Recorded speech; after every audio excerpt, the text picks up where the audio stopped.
This month, the governor's office put together a draft document with some rules changes and circulated it throughout the medical community in New Hampshire to generate feedback when it comes to prescribing painkillers. Ordinarily, such changes would require public hearings and several procedural steps.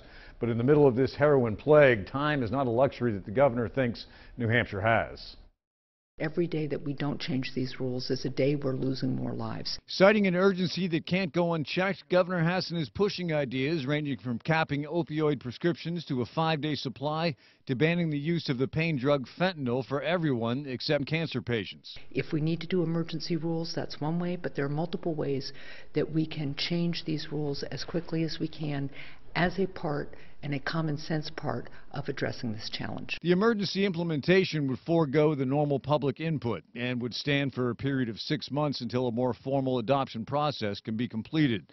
But some think that the governor is going too far, too fast. All of this needs to be done with public hearings and to do it appropriately in a process that makes sure that we haven't impacted the ability of doctors to practice medicine. Senator Jeb Bradley is the original architect of New Hampshire's prescription drug monitoring program and says that the all-hands approach is working.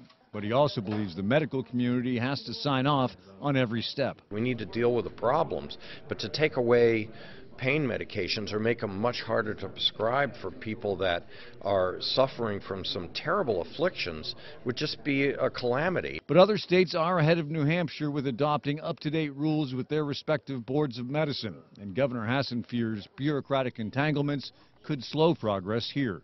I understand that people want input, and I understand that change is difficult, but that's not an excuse for inaction. Obviously, there's no easy fix when it comes to this issue. Prescribing practices by doctors are only part of the equation. Unfortunately, politics involved in this as well. The reality is the heroin epidemic and the state's response to it could be a defining issue of Governor Hassan's tenure under the Golden Dome. Reporting live, Josh McKelvin, WMUR News 9.